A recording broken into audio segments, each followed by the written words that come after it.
Good afternoon students. कैसे हो आप सब? होप आप सारे ठीक होंगे। मेरे हिली एकेडमी JRF यूट्यूब चैनल में आपका स्वागत है। और आप अपना अच्छे से ध्यान रखिएगा। अभी कोविड सिचुएशन चल रही है तो अच्छे से ध्यान रखिएगा अपना, अच्छे से घर में बैठ के पढ़िएगा। कॉलेजेस बिल्कुल बंद हैं तो आप कोशिश कीजिएगा कॉलेज नहीं आइएगा एंड अच्छे से घर में बैठ के पढ़िएगा। जो लोग फर्स्ट टाइम मेरे इसमें चैनल में आ रहे हैं, जो फर्स्ट टाइम वीडियो देख रहे हैं, वो चैनल को सब्सक्राइब कर लीजिए, बेल आइकन का बटन दबा दीजिए, क्योंकि नेक्स्ट टाइम जो भी वीडियो आएगी उसकी आपको नोटिफिकेशन आएगी। आप अच्छे से पढ़िए, अच्छे से हार्ड वर्क करिए। पॉलिटिकल साइंस एक बहुत ईजी सब्जेक्ट है, आप अच्छे से पढ़िए। कुछ भी पॉलिटिकल साइंस के रिलेटेड अगर कोई हेल्प चाहिए आप कमेंट सेक्शन में लिख सकते हो। और हाँ, और बात कि अगर आप कोई भी आपके नियरेस्ट में पॉलिटिकल साइंस का स्टूडेंट है जो कोविड पेंडेमिक में कहीं पढ़ने नहीं जा सकता है, चाहे वो 11th-12th का हो या BA क्लासेस का हो या MA का हो या कोई नेट के JRF की प्रिपरेशन कर रहा हो, तो आप मेरे को कमेंट सेक्शन में बता सकते हो। मैं उनके लिए स्पेशल क्लासेस इस पे लेक्चर अपलोड करूँगा। कोई भी आपको टेंशन लेने की ज़रूरत नहीं है, आप घर में बैठ के अच्छे से पढ़िएगा। आज के लेक्चर में हम लोग करेंगे सोशल कॉन्ट्रैक्ट थ्योरी की। जो ओरिजिन ऑफ स्टेट्स की हम थ्योरी कर रहे थे, उसमें हमने डिवाइन और हिस्टोरिकल एवोल्यूशनरी थ्योरी जो थी वो 2 थ्योरीज कर ली हैं, और थर्ड थ्योरी है social contract theory. Social contract theory जो है बहुत इंपॉर्टेंट है। जो 3-4 थ्योरीज आपके सिलेबस में दी हैं सोशल कॉन्ट्रैक्ट थ्योरी, उसमें सबसे इम्पॉर्टेंट थ्योरी है। This theory is a reaction to the divine theory of origin of state. इससे पहले हमने divine theory of origin of state पढ़ी थी, जो कहती थी कि जो राजा है वो क्या है, एक भगवान का रूप है, और स्टेट को किसने बनाया है? भगवान ने, गॉड ने क्रिएट किया है। तो ये सोशल कॉन्ट्रैक्ट थ्योरी जो थी उसके एक रिएक्शन में थी, उसके एक अगेंस्ट आई थी। This theory states that the state is the result of an agreement entered into by the man who originally had no government organisation. ये थ्योरी कहती है कि जो स्टेट है वो कैसे बनी है, एक एग्रीमेंट से बनी है। किससे बनी है? एक एग्रीमेंट से बनी है। और किन के बीच में वो एग्रीमेंट जो हुआ है? लोगों के बीच में है। और ऐसे लोग थे जिनके पास कोई भी गवर्नमेंट ऑर्गेनाइजेशन नहीं थी, यानी एक ऐसे लोगों के बीच में एक एग्रीमेंट हुआ है जो जिनके पास कोई भी गवर्नमेंट नहीं थी। The main supporter of this theory और Thomas Hobbes, John Locke and J Rousseau. जो इस थ्योरी के जो मेन सपोर्टर्स हैं पर्टिकुलरली वो 3 हैं। कौन कौन से हैं? Thomas Hobbes, John Locke and J Rousseau. ये तीनों जो है सोशल कॉन्ट्रैक्ट थ्योरी के फील्ड से बिलोंग करते हैं। सोशल कॉन्ट्रैक्ट थ्योरी दी इन्होंने। अब इनमें थोड़ा सा डिफरेंस जो है, तो कैसा कॉन्ट्रैक्ट था, किस टाइप की सिचुएशन थी, या कॉन्ट्रैक्ट से पहले लाइफ जो थी इंसान की कैसी थी, जिसे हम स्टेट ऑफ नेचर कहते हैं, वो कैसी थी। जो सॉवरेनिटी बनी आफ्टर कॉन्ट्रैक्ट वो कैसी थी। कॉन्ट्रैक्ट सिंगल कॉन्ट्रैक्ट था, डबल कॉन्ट्रैक्ट था, कैसे था, कितने स्टेप का कॉन्ट्रैक्ट था। ये इनमें थोड़ा थोड़ा जो है तो डिफरेंस है। कहता है although they too differ in the process of contract, कि वो कॉन्ट्रैक्ट के उसमें डिफर करते हैं कि सॉवरेनिटी कैसी थी, बाकी कॉन्ट्रैक्ट कैसा था, but one thing is same, उनमें एक चीज़ कॉमन है, as they treat state as creation of social contract. कि वो क्या मानते हैं कि जो स्टेट बनी है, जो हमारा राज्य बना है, वो कैसे बना है? एक सोशल कॉन्ट्रैक्ट से बना है। Before the formation of state man lived in the state of nature. State बनने से पहले इंसान किस में रहता था? स्टेट ऑफ नेचर, एक कुदरत की स्टेट में रहता था। All the above 3 have given their different views about state of nature. जो 3 हमने थिंकर्स पढ़े, हॉब्स, लॉक, रूसो, उन्होंने अपने अपने व्यूज़ दिए हैं स्टेट ऑफ नेचर के बारे में। In addition to above 3, later Emmanuel Kant, Herbert Spencer, John Rawls, Robert Nozick also use this theory to make their own concepts। फिर उसके बाद जो हमारे कॉन्टेम्प्रेरी राइटर्स हैं, जिनमें कांत हैं, स्पेंसर हैं, रॉल हैं और रॉबर्ट नोजिक हैं, इन्होंने अपनी थ्योरीज जो दी हैं वो सोशल कॉन्ट्रैक्ट पे की बेसिस पे दी हैं। मीन्स इन्होंने अपने कंसेप्ट को देने के लिए कहीं ना कहीं सोशल कॉन्ट्रैक्ट का यूज़ किया है। थॉमस हॉब्स सोशल कॉन्ट्रैक्ट, हम पढ़ेंगे जो सोशल कॉन्ट्रैक्ट थ्योरी जो थॉमस हॉब्स की है, उसको देखेंगे कि स्टेट ऑफ नेचर क्या थी, सॉवरेनिटी क्या थी और कॉन्ट्रैक्ट क्या था। 3 चीज़ें देखेंगे हम इसमें। State of nature, it was the society in which man lived before the creation of state. State के बनने से पहले इंसान कहाँ रहता था? सोसाइटी में रहता था। Hope was of the view that life of man in the state of nature was solitary, poor, nasty, brutish and short. Hopes क्या कहते हैं कि जब स्टेट ऑफ नेचर में इंसान रहता था तो उनकी लाइफ क्या थी, कैसी थी।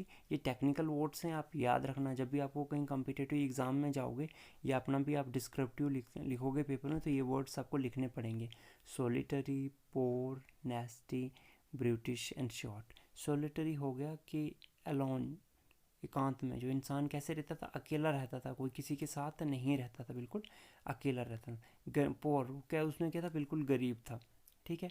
नेस्टी, नेस्टी हो गया कि वो एक बहुत, उसका बिहेवियर जो था वो बहुत बुरा था, बहुत ख़तरनाक था उसका बिहेवियर जो था इंसान का, कैसा था, बहुत ख़तरनाक था।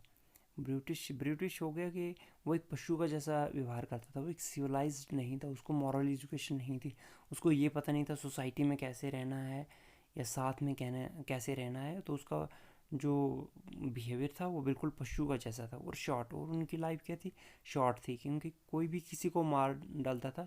माइट इज़ राइट लाता वहाँ पे कि अगर जो कोई स्ट्रॉन्ग है वो भी को मार सकता है, तो कभी भी किसी की लाइफ ख़त्म हो सकती थी। Every man was enemy to every man, हर कोई आदमी जो था हर किसी आदमी का दुश्मन था। Nobody was an able to overpower the others, कोई भी जो था तो किसी दूसरे को जो है और पावर नहीं कर सकता था, अपने आप को बचा नहीं सकता था। कि सारे क्या करते थे, एक दूसरे को, एक दूसरे को दबाते थे, डोमेंस में रखते थे, मार डालते थे। तो माइट इज़ राइट का ला था। Hence man stand in nature fear of each other. अब हर किसी को हर किसी का डर रहता था, हर किसी को किसी न किसी का डर सताता रहता था। It was a state of total insecurity, ये कैसी स्टेट थी, इसमें टोटल इनसिक्योरिटी थी कि कोई भी इसमें ह्यूमन बींग तो था वो सिक्योर नहीं था। In the state of nature there was no liberty expect the liberty of each man has to preserve his own life. अब उनके पास, हमने लिबर्टी का कंसेप्ट देखो पहले पढ़ा है कि किसी भी के पास भी लिबर्टी इतनी आज़ादी नहीं थी। सिर्फ आज़ादी आपको लिबर्टी जो थी किस चीज़ की थी, कि आप अपनी जान को बचा सकते थे। अगर आप में पावर है, अगर आप में मसल पावर है, तो आप क्या कर सकते हो, अपनी जान को बचा सकते हो। तो ये था हमारा होप्स का कॉन्ट्रैक्ट। होप्स का कॉन्ट्रैक्ट क्या था कि स्टेट ऑफ नेचर जो थी वो बहुत गंदी थी, और वो कंडीशन कैसी थी, सोलिटरी, पोर, नेस्टी, ब्रिटिश और शॉर्ट थी। और हर कोई इंसान, हर किसी इंसान दूसरे इंसान का दुश्मन था, हर किसी को किसी दूसरे का डर लगा रहता था। और स्टेट कैसी थी, टोटली इनसिक्योर थी, बिल्कुल किसी के पास भी लिबर्टी नहीं थी। लिबर्टी किस चीज़ की थी, हाँ, अपने आप को बचाने की लिबर्टी थी, कि अगर आप में मसल पावर है, आप इतने स्ट्रांग हो कि अपना बचाव खुद कर सकते हो, तो वो आपको क्या थी, एक स्वतंत्रता थी पूरी अपने आप को बचाने की। कॉन्ट्रैक्ट, कॉन्ट्रैक्ट में क्या है, in the state of nature there could be no distinction between right and wrong because of lack of जजेस। अब स्टेट ऑफ नेचर में बिल्कुल लॉलेसनेस थी, राइट और रॉन्ग का कोई डिफ्रेंशिएट नहीं कर पाता था, क्योंकि राइट या रॉन्ग का, अच्छा या बुरा के लिए हमें जो एक अच्छे जज की ज़रूरत होगी, जो ऐसी जजमेंट कर सके कि कौन चीज़ अच्छी है और कौन चीज़ बुरी है। In the state of nature the desire for gain of human being led to violence. अब स्टेट ऑफ नेचर में क्या था कि सब अपने अपने गेन के लिए, फ़ायदे के लिए वायलेंस कर रहे थे। This violence led to necessity of protection and its result was the establishment of a common power for protection। अब इस वायलेंस से क्या हो गया कि सबको लगा कि हमारे पास क्या होनी चाहिए, सिक्योरिटी होनी चाहिए, ताकि हम क्या करें, अपने आप को बचा सकें। तो वो एक कॉमन पावर की तलाश करने लगे, एक ऐसी पावर की तलाश करने लगे, एक ऐसी सॉवरेंटी की तलाश करने लगे जो उनको क्या कर सके, एक प्रोटेक्शन दे सके, जो उनको क्या कर सके, एक बचा सके। Hopes quotes the contract in his word. Hopes क्या करते हैं, उस जो कॉन्ट्रैक्ट है उसको अपनी लैंग्वेज में दोहराते हैं। क्या कहते हैं, I authorize and give up my right of governing myself to this man. कि क्या करता हूँ मैं, इनको जो ये हमारी सोवरेंटी है या मैन है, इनको क्या करता हूँ मैं, अथोराइज़ करता हूँ, और मेरे को गवर्न करने का पूरा हक जो मैं किनको देता हूँ, इन आदमी को देता हूँ। He afford a single contract to merge from state of nature and established society and state. वो क्या करते हैं, एक सिंगल कॉन्ट्रैक्ट देते हैं। अब हम सिंगल कॉन्ट्रैक्ट जो है वो लॉ को रूल्स में पढ़ेंगे, उनका कॉन्ट्रैक्ट सिंगल है या डबल है। होप्स जो देते हैं सिंगल कॉन्ट्रैक्ट देते हैं कि स्टेट ऑफ नेचर से क्या किस में चले जाते हैं, सोसाइटी और स्टेट में चले जाते हैं। कॉन्ट्रैक्ट और based on reason not fair. जो कॉन्ट्रैक्ट था वो रीज़न पे था, रीज़न का इन द सेंस हो गया कि जो उनके सब्जेक्ट्स थे, जो इंसान थे, जो उस टाइम की जनता थी, तो उन्होंने ये अपने सोच से खुद कहा था कि हमें क्या चाहिए, एक सिक्योरिटी चाहिए, हमें एक सोरिजन चाहिए जो हमें सिक्योरिटी दे सके। तो वो फेयर पे नहीं था। फेयर पे कैसे हो गया, जैसे हम इंडियन हिस्ट्री में देखते हैं तो जो राजा होता था, किंग, राजा बनने से पहले लोगों को डरा वगैरह के यूनाइट करके तो स्टेट बन जाती थी। लेकिन होप्स यहाँ पे क्या करते हैं, क्लियरली मेंशन कर रहे हैं कि ये फेयर पे नहीं था, उनका कॉन्ट्रैक्ट रीजन पे था, नीड पे था उनकी। फिर authority, state of nature was characterize by anarchy. State of nature जो थी उसमें क्या था, लॉलेसनेस थी, एनार्की थी एंड टोटल इनसिक्योरिटी। और टोटल इनसिक्योरिटी थी, कोई भी उसमें इंसान सिक्योर नहीं था। So Hobbes therefore does not admit people right to revolt और रेवोल्यूशन। अब इसीलिए जो, क्योंकि वहाँ पे एनार्की और ये लॉलेसनेस थी एंड इनसिक्योरिटी थी और सिक्योरिटी भी नहीं थी, उसी की वजह से है। तो होप्स क्या कहते हैं, होप्स जो है लोगों को रिवोल्ट करने की यानी अगेंस्ट स्टेट जाने की परमिशन नहीं देते हैं। क्या, होप्स जो है लोगों को स्टेट के खिलाफ बोलने की या स्टेट के खिलाफ प्रोटेस्ट करने की या स्टेट को, मतलब जो इंस्टीट्यूशन ऑफ स्टेट है उसको बर्बाद करने की, ख़त्म करने की कोशिश जो है इंसान को करने नहीं देते हैं, इंसान को राइट नहीं देते हैं स्टेट के खिलाफ बोलने का। वो इसलिए क्योंकि होप्स का मानना ये है कि स्टेट फिर भी जैसी है वो ठीक है, स्टेट से पहले वाली कंडीशन तो बिल्कुल ही ख़राब है। तो पहले वाली कंडीशन इतनी ख़राब है तो वहाँ जाके ही आप क्या करोगे। The sovereignty form was not a part to contract because the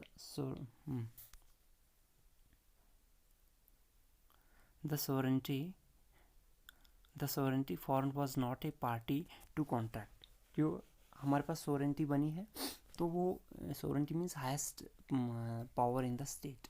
तो जो हमारे पास एक सोवरेंटी बनी है, जो हमारे किंग थे उस टाइम, तो वो जो थे उसका कॉन्ट्रैक्ट का पार्ट नहीं है, क्योंकि वो कॉन्ट्रैक्ट के बाद में बन रहे हैं। होप्स क्या कह रहे हैं कि जो सोवरेजन है वो कॉन्ट्रैक्ट का पार्ट नहीं है, वो आफ्टर कॉन्ट्रैक्ट जो है बन रहे हैं, सोवरेजन बन रहे हैं, पहले तो वो भी आम इंसान थे। Hopes postulates that state and society were formed together and are dissolved together. Hopes कहते हैं कि स्टेट और सोसाइटी जो है वो इकट्ठे बने हैं तो ख़त्म भी इकट्ठे होंगे। अगर बाई चांस कहीं स्टेट और सोसाइटी ख़त्म होते हैं तो वो क्या होंगे, एक इकट्ठे ही ख़त्म हो गए। He afford an absolute sovereignty. Hobbes जो है एब्सोल्यूट सोवरेंटी का कंसेप्ट देते हैं कि आप जो है सोवरेजन जो है तो उसको कुछ कह नहीं सकते हो, सोवरेन के अगेंस्ट कुछ बोल नहीं सकते हो। और सोवरेजन जो है यानी जो उनके किंग हैं तो वो इतने पावरफुल हैं कि उन पे कोई भी पूछना नहीं है, किंग जो करना चाहेंगे वो करेंगे। Lock view on social contract. अब हम देखेंगे जॉन लॉक ने जो सोशल कॉन्ट्रैक्ट का व्यू दिया है वो देखेंगे। Locke put a different picture of state of nature completely opposite as shown by Hobbes. अब होप्स ने क्या कहा था कि लाइफ जो है सॉलिटरी, नेस्टी, ब्रूटिश, शॉर्ट है, पोर है। लेकिन ये जॉन लॉक जो है उसका एक अपोजिट पिक्चर पुटअप करते हैं, क्योंकि दोनों जो है एक प्रडिक्शन लगा रहे हैं। ना तो होप्स के पास कोई स्टेट ऑफ नेचर का प्रूफ है, ना तो लॉक के पास है, लेकिन वो अपनी रीजनिंग पावर, अपनी मेंटल पावर से ही ये कह रहे हैं।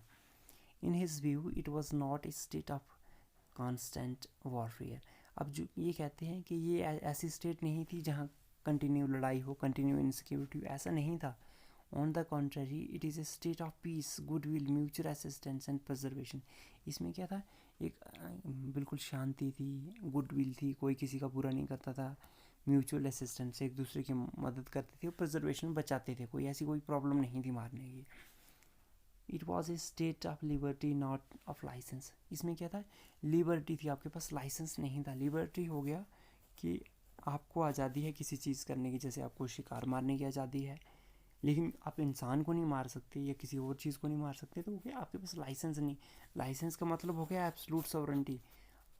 तो उसमें जो है, या एब्सोल्यूट इनसिक्योरिटी, जिसमें कोई भी, जिसे हम लाभ जंगल कहें, जैसे होप्स प्रेजेंट कर रहे हैं कि कोई भी कुछ भी कर सकता है, वो गया कि लाइसेंस हो गया। जैसे the majority of the people obey the law of nature. तो लॉ ऑफ नेचर जो था वो मेजॉरिटी ऑफ लोग लॉ ऑफ नेचर को फॉलो करते थे। But there were few minorities who set aside the rule of morality for their self interest. लेकिन कुछ लोग थे जो क्या करते थे, इस लॉ ऑफ नेचर को नहीं मानते थे और गलत काम करते थे। मीन्स जो वहाँ उस टाइम का लॉ है उसको नहीं मानते थे और अपने सेल्फ इंटरेस्ट के लिए जो है गलत चीज़ें करते थे। In the absence of established authority, it was difficult to deal with such offenders. अब क्या था कि कहता है कि हमारे पास कोई अथॉरिटी ऐसी हाईएस्ट, कोई ऐसी हमारे पास पावर नहीं थी जो इन ऑफेंडर्स जो गलत काम करते थे उनसे डील कर सके। He says if men become judges of their own cases, justice would not be secured. कहते हैं कि अगर इंसान अपने केस का खुद ही जज बन जाए तो फिर उसमें क्या हो जाएगा, जस्टिस नहीं मिल पाएगी.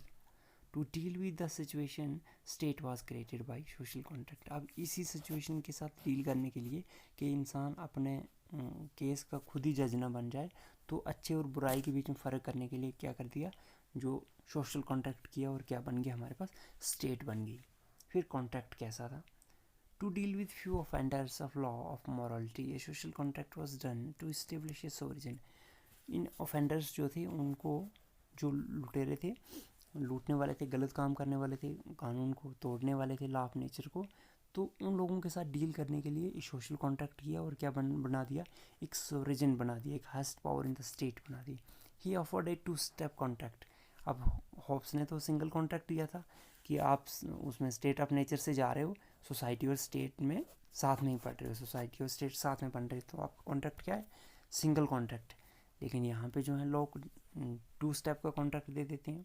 The first contract led to formation of society. First contract से क्या बनता है, society. And the second contract led to establishment of government. पहले से वो क्या बनाते हैं, फर्स्ट कॉन्ट्रैक्ट से सोसाइटी, और दूसरी से क्या बनाते हैं, गवर्नमेंट. लेकिन होब्स क्या कहते हैं, इससे पहले वाले में होब्स कहते हैं कि सिंगल कॉन्ट्रैक्ट है, सोसाइटी भी तभी बन रही है और स्टेट भी तभी बन रही है. लेकिन ये ऐसा नहीं कहते हैं, ये कहते हैं पहले सोसाइटी बन रही है, फिर स्टेट मीन्स गवर्नमेंट बन रही है. तो अगर बाई चांस टूटती है तो गवर्नमेंट टूटेगी तो सोसाइटी फिर भी रहेगी. लेकिन उनके चांसेस में अगर कॉन्ट्रैक्ट ख़त्म होता है या मीन्स इसमें कोई प्रॉब्लम आती है या टूटता है, तो आप डायरेक्टली स्टेट ऑफ नेचर में ही जाओगे. ये होप्स का मानना है.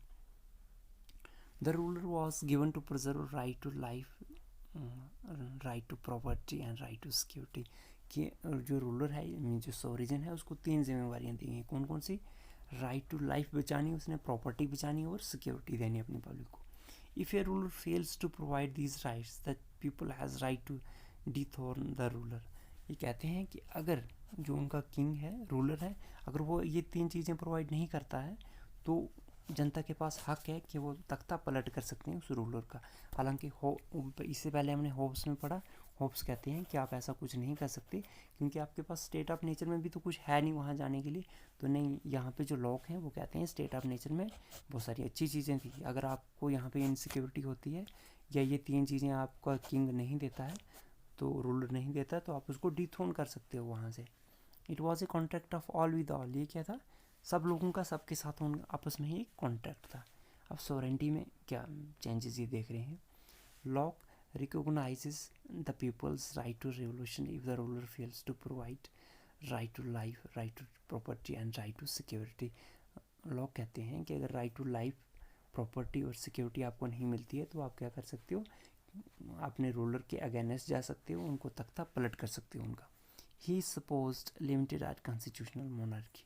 अब वो जैसे होप्स दे रहे हैं अनलिमिटेड सॉवरेंटी, ये ऐसे नहीं दे रहे. ये लोग जो हैं, लोग क्या कह रहे हैं कि कॉन्स्टिट्यूशनल मोनार्की, जो किंग होगा वो कौन सा होगा, एक संवैधानिक होगा, कॉन्स्टिट्यूशनल मोनार्की होगा, और उसकी जो ये सॉवरेंटी होगी वो भी लिमिटेड होगी. अब आता है जे रूसो. ये कहते हैं कि स्टेट ऑफ नेचर कैसी थी. He stress that man in the state of nature और equal self sufficient and content. कि इंसान जो था स्टेट ऑफ नेचर में वो बराबर थे, सेल्फ सफिशिएंट थे, किसी भी चीज़ को उनको ज़रूरत पड़ती थी तो वो खुद ही उसकी पैदावार करते थे, तो सेल्फ सफिशिएंट थे. और कंटेंट थे, अगर कुछ भी आपदा आती थी, कुछ भी उन्हें प्रॉब्लम होती थी, वो उसका सामना करते थे, एबल्ड थे. For him the state of nature was a noble savage for him. Rousseau के लिए क्या था कि स्टेट ऑफ नेचर क्या थी, उसमें एक जो इंसान था वो नोबल सेवेज था, मतलब जंगली था लेकिन सिविलाइज था, नोबल था, शरीफ था, कोई डेंजरस नहीं था. But with the rise of civilisation inequalities raise their heads. लेकिन जैसे सिविलाइजेशन स्टार्ट हुई तो जो इनइक्वालिटी है वो बहुत बढ़ गई. With the development of art and science private property came into existence. Science और आर्ट्स की डेवलपमेंट से क्या हो गया कि प्राइवेट प्रॉपर्टी जो है वो वजूद में आ गई, which leads to the division of labour too. जिससे क्या हो गया, डिवीज़न ऑफ लेबर हो गई, कि जो काम करने वाले थे उनकी क्या होगी, एक पूरी सोसाइटी की डिवीज़न हो गई. कुछ लोग काम करने लगे, कुछ काम नहीं करने लगे. कुछ के पास प्रॉपर्टी हो गई, अब जिनके पास प्रॉपर्टी नहीं है वो तो काम करते थे बेचारे। To avoid this they established the state with its origin by means of social contract. इसी सिचुएशन को जो डिवीज़न ऑफ लेबर हुई थी इसी से, और वहाँ पे प्राइवेट प्रॉपर्टी जो आ गई थी, इस सिचुएशन से डील करने के लिए उन्होंने क्या कर दिया, एक सोवरेजन को बनाया, स्टेट का गठन, वो गठबंधन, वो स्टेट का फॉर्मेशन किया। एंड स्टेट का फॉर्मेशन भी किससे हुआ, सोशल कॉन्ट्रैक्ट से हुआ, और एक उन्होंने सोवरेजन बनाया। जैसे मैंने आपको भी पढ़ाया था कि स्टेट्स के कुछ एलिमेंट्स होते हैं और सोवरेंटी जो है उसकी एक एलिमेंट होती है। तो उन्होंने क्या कर दिया, स्टेट एस्टेब्लिशमेंट ऑफ स्टेट की, एक सोवरेजन की, किस मेथड से, by mean of social contract से। अब ये देखेंगे इनका कॉन्ट्रैक्ट जो था वो कैसा था। In order to get rid of above situation a contract was done by surrendering the right of everybody on the name of the community. अब क्या किया उन्होंने, जो ये सिचुएशन थी उनके पास जो division of labour and private property की सिचुएशन आई थी, इस सिचुएशन को ठीक करने के लिए, इस सिचुएशन से, डिफ़िकल्टी से निकलने के लिए उन्होंने क्या किया, स्टेट का क्रिएशन किया। और जो उनके राइट्स थे, ठीक है, जो उनके राइट्स थे वो उन्होंने कम्युनिटी के नाम पे अपने सोवरेजन को दे दिया। क्या उनके जो इंडिविजुअल राइट्स थे, अपने अपने राइट्स थे, वो उनके जो सोवरेजन थे, जो हेड थे, मीन्स जो उनके रूलर थे, बने थे अभी स्टेट बना के, जो उनके रूलर बने थे उनको दे दिए। जैसे कि होप्स एक सिंगल कॉन्ट्रैक्ट करते हैं, वैसे ही ये भी क्या करते हैं, एक सिंगल ही कॉन्ट्रैक्ट करते हैं। रूसो भी क्या कहते हैं कि सिंगल कॉन्ट्रैक्ट है। और इस कॉन्ट्रैक्ट को कोट कैसे करते हैं अपने वर्ड में, each of us put his person and his power in common under the supreme direction of general and in our, I नहीं होगा, इन होगा, in our corporate capacity we receive each member as a individual part of the whole. और हम क्या करें, कहता है कि हम जो है अपने इंडिविजुअल राइट्स जो हैं वो कम्युनिटी के नाम पे दे देते हैं, और